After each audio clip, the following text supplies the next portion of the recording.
बार एक पेपर में ये पूछ लिया गया था कि कैटरीना कैफ की हाइट कितनी है, पार्क में कमेटी चलता है, उससे जीके याद होता है, बार में कभी नहीं होगा। क्या उसका सिलेक्शन मात्र वन लाइनर पे हुआ है? फ्री में स्टैटिक की 600 700 पन्ने की यहाँ पर पीडीएफ पानीपत और खानवा के युद्ध में कंफ्यूज हो जाते हैं। विटामिन सी विटामिन डी भी वहीं लगता है, क्यों? आपको मजा नहीं।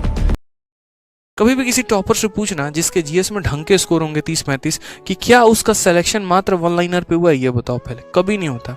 वन लाइनर पढ़ा जाता है लेकिन सिलेबस कंप्लीट होने के बाद। शुरू में स्ट्रेटजिकली मैं आपको बताऊं तो यहाँ पर जीएस पढ़ना पड़ेगा। अब जीएस में आपको क्या पढ़ना पड़ेगा? तो सबसे पहले करंट अफेयर, दूसरा अगर हम यहाँ बात करते हैं तो स्टैटिक करना पड़ेगा, तीसरा अगर मेरे भाई यहाँ पर बात करते हैं तो आपके जो सब्जेक्ट हो गए आपको वो पढ़ने पड़ेंगे। सर यकीन मानिए पढ़ना पड़ेगा, मतलब पढ़ना पड़ेगा। हम कारण बताते हैं क्यों। अब इन सब्जेक्ट में आपका हिस्ट्री भी है, इन सब्जेक्ट में आपका पॉलिटी भी है, इन सब्जेक्ट में आपका ज्योग्राफी भी है, इन सब्जेक्ट में अगर हम यहाँ पर बात करते हैं तो आपका हिस्ट्री पॉलिटी ज्योग्राफी इकोनॉमिक्स भी हो जाएगा और उसके बाद आपका साइंस हो जाएगा। साइंस में आपको यहाँ पर न्यूटन्स के लॉज नहीं पढ़ने हैं, साइंस में यहाँ पर केमिकल रिएक्शंस नहीं पढ़ने हैं, साइंस में यहाँ पर किसी का केमिकल फॉर्मूला नहीं पढ़ना। जो स्टैटिक पार्ट है ना वो पढ़ना है। मुझे भी शुरू में लगा, मैं केमिस्ट्री ऑनर्स का बंदा हूँ, मुझे लगा रहे ऑनर्स किया तेरे भाई ने केमिस्ट्री में लपेट देगा। अब भाई साहब बाद में यहाँ पर पता चला कि यहाँ पर क्वेश्चन ऐसे पूछे जाते हैं कि जो आप एलपीजी गैस अपने घर में रखे हुए हैं, जो घरेलू गैस है, उसमें महक आती है तो किस वजह के आती है, कौन सा केमिकल डाला जाता है? अब ये तो हमारे में पढ़ाया ही नहीं गया। जो सिंदूर औरतें सर में लगाती हैं उस सिंदूर में कौन सा केमिकल है ये बताओ यहाँ पर। ये हमारे केमिस्ट्री ऑनर्स का पार्ट ही नहीं था यार। हमें तो पता नहीं कौन कौन सा रिएक्शन पढ़ाया गया जो यहाँ कर आके पता चला कि इसकी तो कोई जरूरत ही नहीं है। यहाँ पे बेकिंग सोडा लाइम सोडा से ज्यादा सवाल यहाँ बनता ही नहीं है। ठीक है, बायोलॉजी में हमने क्या क्या पढ़ लिया, यहाँ पर पूरा का पूरा ग्रंथ पढ़ लिया, मानव शरीर पढ़ लिया, सब कुछ पढ़ लिया और यहाँ पर ज्यादा से ज्यादा विटामिन और ये सब कैल्शियम डेफिशिएंसी के ऊपर क्वेश्चन रह रहे होते हैं। ठीक है, तो ये बड़ा सिंपल सा होता है कि साइंस में बहुत ज़्यादा मेहनत नहीं करनी होती, लिमिटेड। इसके अंदर भी जो स्टैटिक पार्ट होते हैं जो नहीं बदलते वो आपको पढ़ना होता है। ठीक है, उसके बाद यहाँ पर ये जो सोर्सेज हो गए भाई, हिस्ट्री इतना प्यारा है, यकीन मानो मात्र 3 पार्ट में बदला है। एक आपका हो गया एंशियंट, दूसरा आपका हो गया मॉडर्न और तीसरा आपका हो गया मेडिएवल।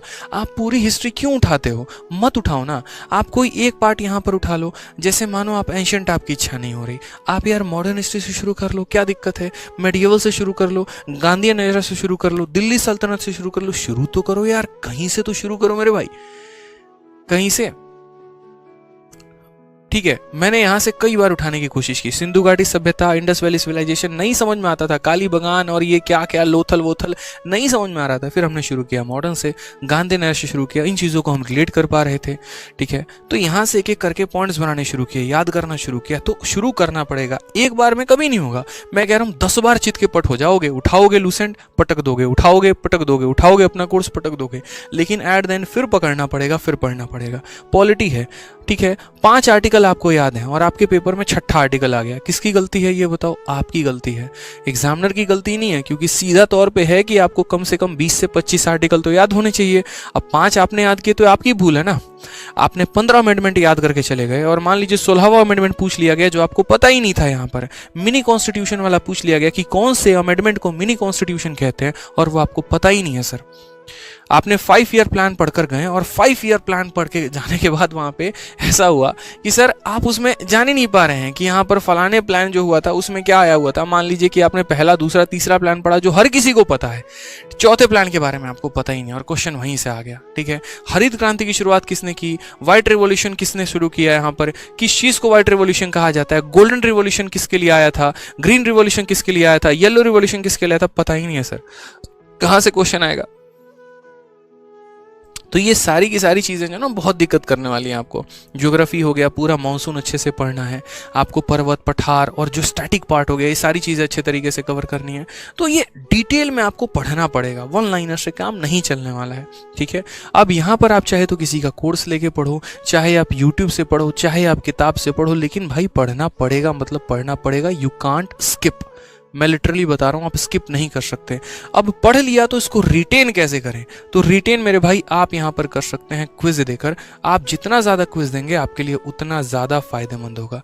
जितना क्विज दोगे ना उतना बेहतरीन है आपके लिए, समझ रहे हैं? यहाँ पे जितना क्विज देंगे उतना बेहतरीन। क्विज से जीके याद होता है, क्विज से जितने सेक्शनल। आप एक काम करो, बिहार में आ जाओ। ठीक है, बिहार में मैं जहां पर रहता था ना, वहां पर मैं देखता था कुछ नहीं, रेलवे की जो तैयारी कर रहे बच्चे होते हैं ना, पता है क्या करते हैं? 50 लोगों की एक कमेटी बना ली। ठीक है, आज एक बंदे का काम है कि वो 50 क्वेश्चन को फोटोकॉपी करवा के लाके सबको देगा। ठीक है, वहीं टेस्ट लेगा और वो सबके सॉल्यूशंस करवाएगा, वो सबको समझाएगा। कल कमेटी में दूसरे बंदे की बारी थी। स्पेशली मैंने मेरे घर में एक व्यक्ति जो है वहाँ पर मेरे घर के बगल में रहते थे, किराए पे रहते थे, और उसके बाद वो जाते थे लोको पायलट की तैयारी करने। तो उनके घर में मैंने इतना देखा था कंपाइलेशन, ये सारे सेट थे। मैंने कहा ये सारे आपने लगाए? हाँ, हमारा एक पार्क में कमेटी चलता है, शाम को 50 लड़के आते हैं, हम सारे सर्कल बना के बैठे होते हैं, 1 सर्कल 2 सर्कल 3 सर्कल ऐसे करके, और उसके बाद हम सारे के सारे ये जीके के क्वेश्चन डिस्कस करते हैं। तो एक वो भी तरीका हो सकता है। तो भाई तरीके ढूंढो, बट क्वेश्चंस लगाने से वो चीज़ें बेहतर होती चली जाएंगी। तो मेरा मानना जीएस में बस इतना ही है कि आप पढ़ो, ठीक है। यहाँ स्टैटिक का पार्ट है। अब स्टैटिक भी बहुत बेहतरीन तरीके से, बहुत चैनल्स है सर, बहुत चैनल्स है जिन्होंने ट्रिक के माध्यम से करा रखा है। बहुत चैनल्स है, नोबेल प्राइज़ को कैसे याद करें, हमारे शिवान सर इतना मेहनत करते हैं, आप देखिए एक बार। नीतू डागा मैडम इतना बढ़िया मेहनत करती हैं, दीपक सर इतना मेहनत करते हैं। आपको जिनका कंटेंट बढ़िया लगता है आप पढ़िए ना। यहाँ पे इतने ऑलरेडी पीडीएफ है, वन लाइनर्स है, यूट्यूब पर, टेलीग्राम पर, हर जगह से सर्कुलेट हो रहा होता है। कितने सारे लोग हैं इंडस्ट्री में जो अच्छा काम करते हैं। फ्री में स्टैटिक की 600 700 पन्ने की यहाँ पर पीडीएफ बनाकर, किताब बनाकर आप लोगों तक पहुँचाते हैं। मटेरियल तो है आपके हाथ में, अब आप ही नहीं पढ़ेंगे तो दुनिया में आपको कौन आगे बढ़ाने वाला है? बढ़ा ही नहीं सकता कोई यहाँ पे, ठीक है। तो इसके ऊपर भी आपको काम करना है कि जीएस में बहुत तगड़ी पकड़ बना के चलनी है। यार देखो, वीडियो अच्छी लगती है ना तो लाइक जरूर किया करो यार। आप लोगों के लाइक से बहुत मोटिवेशन मिलती है, बहुत हिम्मत मिलती है और पढ़ाने की, और अच्छा करने की, और बढ़िया कंटेंट लेकर आने की। और साथ में वीडियो को हर जगह पे शेयर भी किया करो।